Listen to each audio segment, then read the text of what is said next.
A paz do Senhor Jesus, que Deus te abençoe, te guarde, te proteja. É com muita alegria que nós estamos meditando no livro do profeta Daniel e hoje vamos meditar no capítulo 5.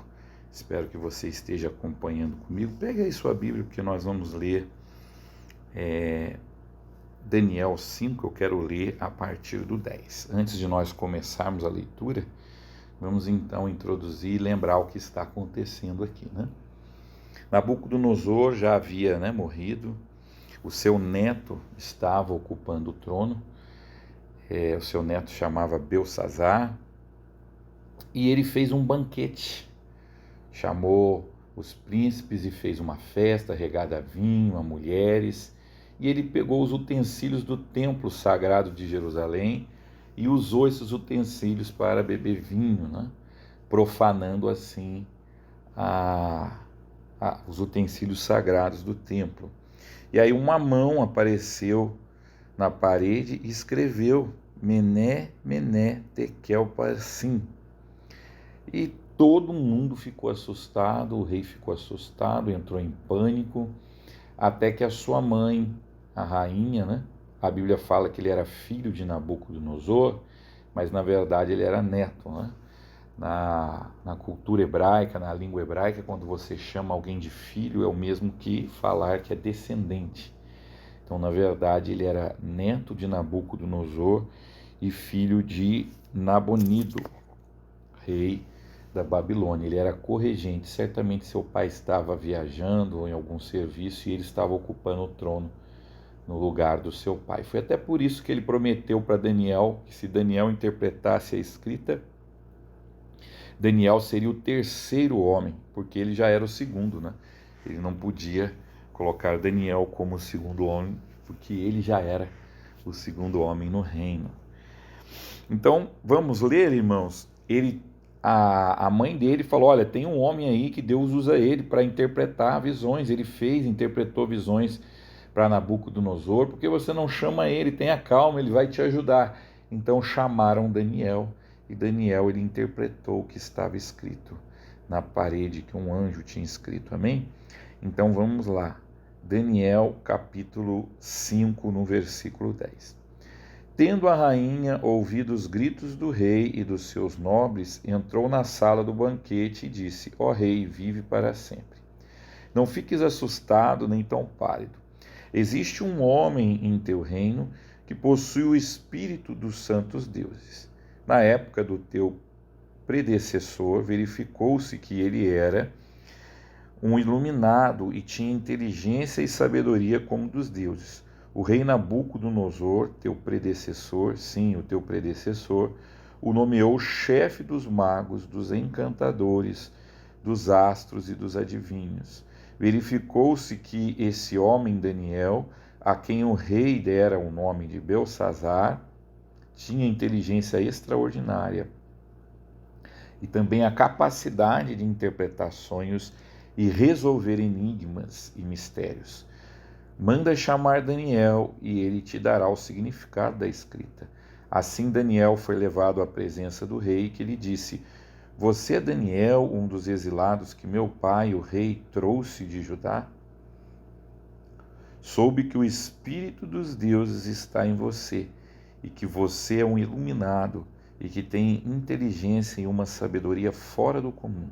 Trouxeram os sábios e os encantadores à minha presença para lerem essa inscrição e me dizerem o seu significado, porém eles não conseguiram. Mas eu soube que você é capaz de dar interpretações e de resolver mistérios. Se você puder ler essa inscrição e dizer-me o que significa, você será vestido com um manto vermelho e terá uma corrente de ouro no pescoço, e será o terceiro em importância no governo do reino. Então Daniel respondeu ao rei, podes guardar os teus presentes para ti mesmo e dar as tuas recompensas a algum outro. No entanto, lerei a inscrição para o rei e lhe direi o seu significado. Ó rei, foi a Nabucodonosor, teu predecessor, que o Deus Altíssimo deu soberania, grandeza, glória e majestade. Devido à alta posição que Deus lhe deu, Homens de todas as nações, povos e línguas temiam diante dele e o temiam. A quem o rei queria matar, matava. A quem queria poupar, poupava. A quem queria promover, promovia. E a quem queria humilhar, humilhava. No entanto, quando o seu coração se tornou arrogante e endurecido, por causa do orgulho, ele foi deposto de seu trono real e despojado da sua glória. Foi expulso do meio dos homens, e sua mente ficou como a de um animal.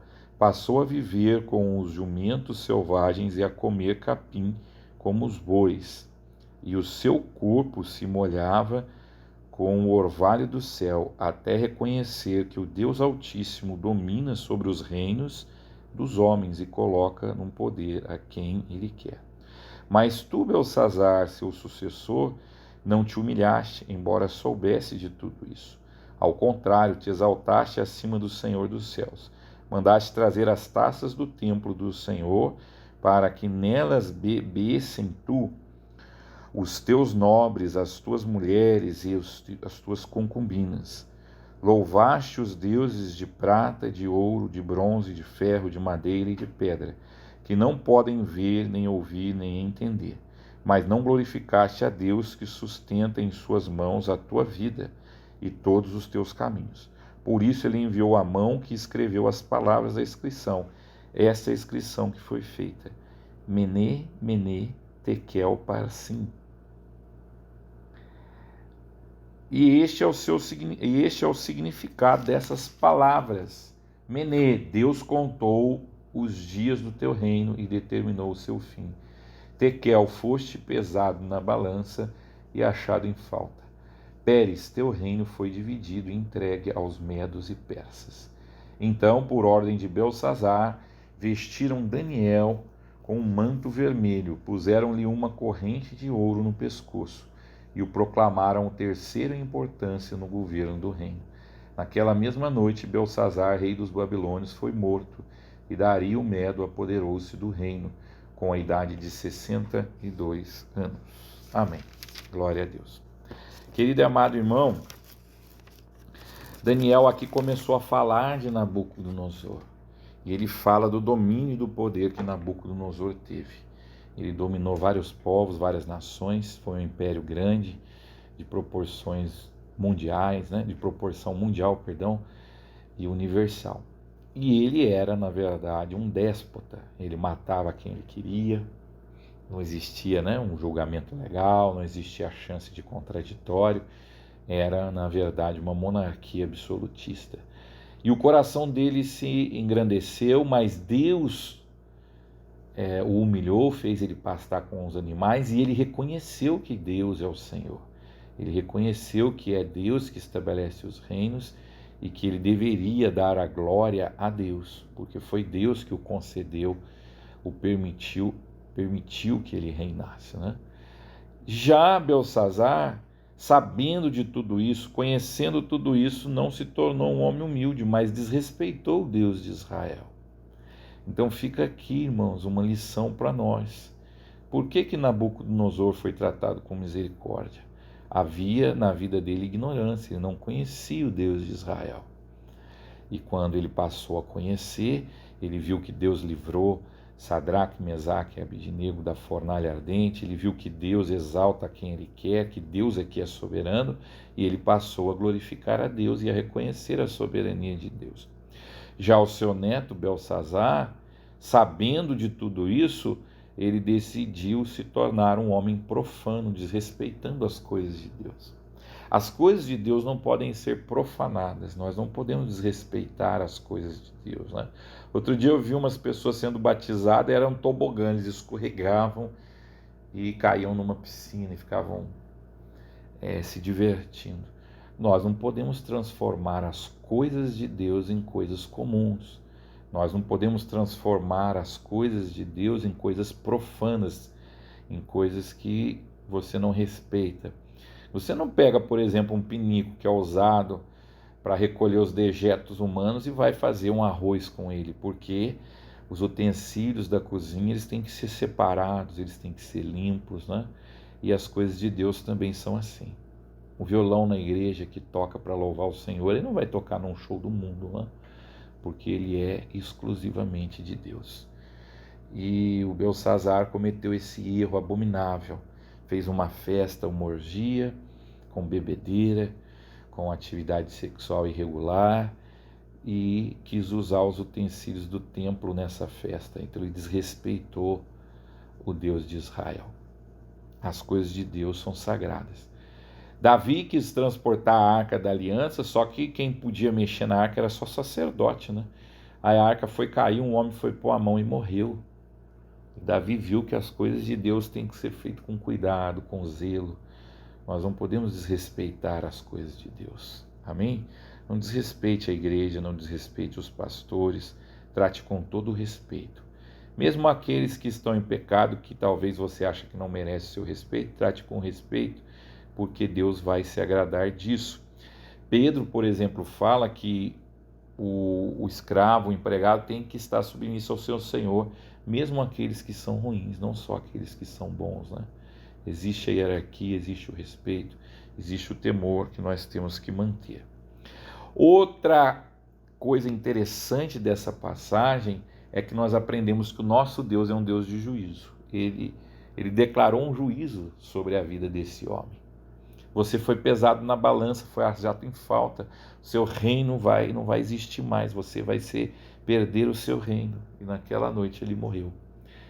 Deus é um Deus de juízo. É interessante, irmãos, que a Bíblia nos mostra os atributos de Deus. A Bíblia diz que Deus é amor, que Deus é misericordioso, que Deus é longânimo, mas a Bíblia também diz que Deus é um Deus de justiça, que traz juízo na terra. As pessoas muitas vezes se apegam à face amorosa de Deus e esquecem que Deus também castiga, que Deus também traz juízo, que Deus faz justiça na terra. Uma vez eu me assustei, né? Eu não sei porque eu entrei nesse assunto na sala de aula e eu perguntei se os alunos acreditavam que Deus trazia castigo. E tamanha foi a minha surpresa que a maioria não acreditava que Deus castigava, né? Ficava só com aquela imagem, Deus é bom, Deus não castiga. E até uma menina que se declarava evangélica levantou a mão, mas aí eu questionei, né? Olha, mas não está escrito lá em Gênesis que Deus decidiu destruir o mundo antigo por causa do pecado? Não está registrado na Bíblia que Deus destruiu Sodoma e Gomorra por causa do pecado? Como que Deus não traz juízo? Deus traz juízo. O apóstolo João disse, Deus é amor, mas o mesmo apóstolo João que disse que Deus é amor, disse que Deus é fogo consumidor. Então as pessoas conhecem mais, repetem mais a frase Deus é amor, mas não repetem a palavra também Deus é fogo consumidor. O profeta Naum, ele tem uma passagem que na mesma passagem ele fala da misericórdia de Deus e ele fala também do juízo. Ele fala que Deus é longânimo, Deus é misericordioso, mas Deus não tem por inocente o culpado. Então os pecados de Belsazzar fez com que Deus trouxesse juízo sobre a sua vida. Vamos ter uma imagem completa e correta de Deus, né? Não vamos ficar com uma imagem errada. O Naum 1, pega a sua Bíblia, vamos ler, livro do profeta Naum, vamos ler o versículo 1 até o versículo 4. Você vai ver que nesse comecinho, né, do seu livro ele fala da misericórdia, mas fala também do juízo. Deus não tem por inocente o culpado.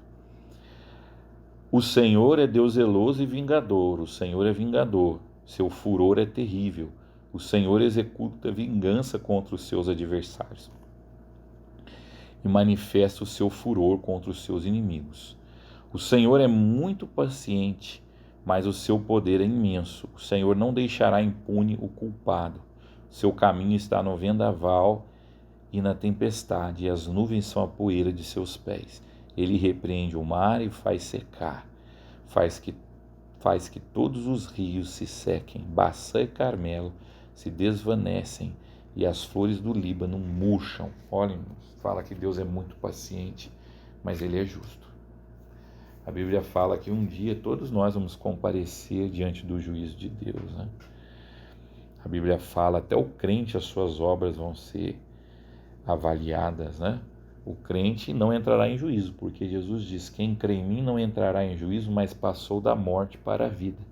Então nós não vamos ser julgados para ser condenados, porque fomos inocentados dos nossos pecados, porque reconhecemos a Jesus Cristo como nosso Senhor e Ele pagou o preço pelo perdão dos nossos pecados. Mas as nossas obras vão ser julgadas no tribunal de Cristo.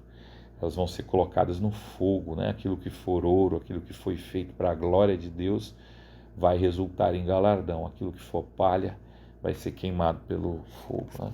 Já o mundo entrará em juízo, vai ser condenado.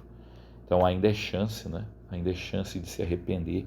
Deus tem dado chance aos homens para que abandonem o pecado. Amém? Vamos então orar ao nosso Deus. Eu espero você no nosso próximo encontro. Nós vamos ler Daniel capítulo 6. Amém? Daniel na cova dos leões. Feche seus olhos. Senhor Deus, continua abençoando a cada um de nós, que nós possamos conhecer a Ti. E não só, Pai amado, conhecer o Teu amor, a Tua misericórdia, mas conhecer também que Tu és um Deus de justiça, um Deus que pune, Pai, os culpados, Senhor. Tem misericórdia de cada um de nós, queremos andar na Tua presença, Pai. Queremos nos arrepender dos nossos pecados. Dai-nos graça, dai-nos conhecimento de Ti, é que eu te peço, Pai, em nome de Jesus. Amém. Irmãos, um grande abraço, até o nosso